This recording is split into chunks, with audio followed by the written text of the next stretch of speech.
Sepuh, aku ini Gen Z, ada nggak cara untuk memahami map of consciousness lebih sederhana? Ada. Yuk, kita dengerin sama-sama.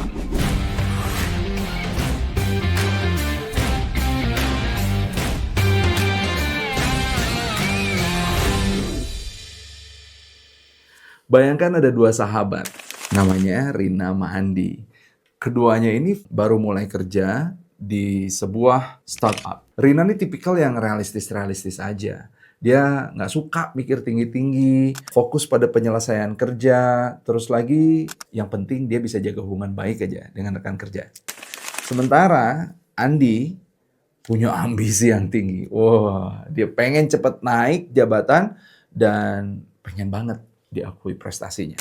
Suatu hari mereka menemukan peta tua di laci meja kantor. Dan ini bukan peta sembarang peta biasa, tapi peta kesadaran diri. Peta ini menunjukkan level energi manusia dari frekuensi yang paling rendah seperti rasa minder dan rasa bersalah hingga frekuensi tinggi seperti cinta dan kebijaksanaan.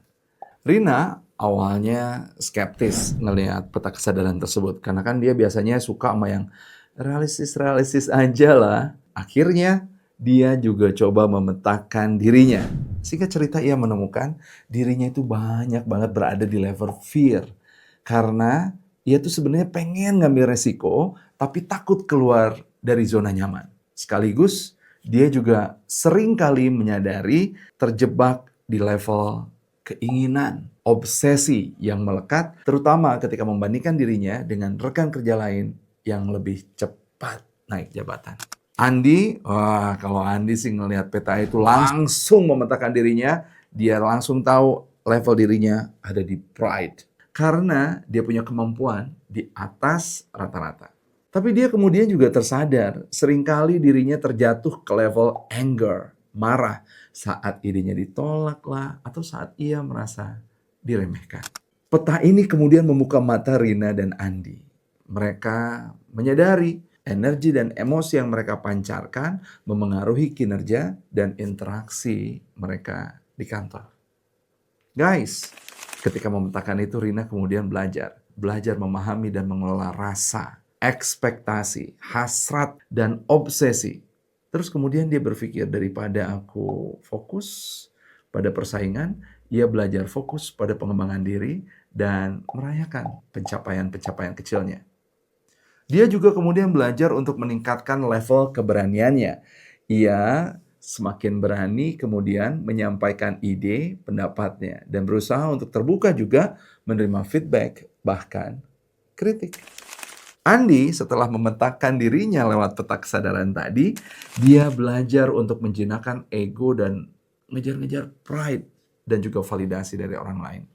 Ia belajar untuk lebih menghargai kontribusi orang lain yang ada di sekitarnya, belajar untuk menggunakan the power of nggak apa-apa sebelum memulai actionnya.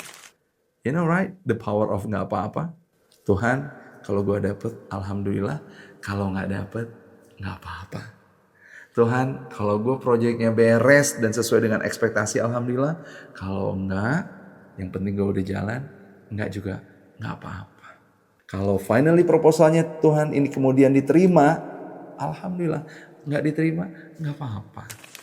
Andi juga belajar mengendalikan kemarahan. Ia belajar untuk mengkomunikasikan kekecewaannya dengan asertif, bukan dengan emosi yang meledak-ledak lagi. Guys, that's why namanya peta kesadaran.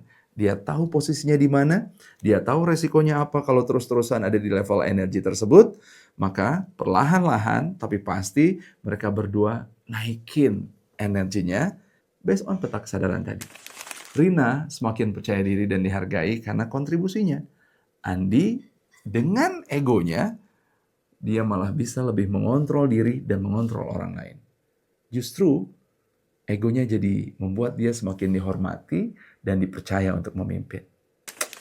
Pesannya apa sih dari cerita ini? Map of Consciousness, MOC, bukan cuma sekedar teori abstrak.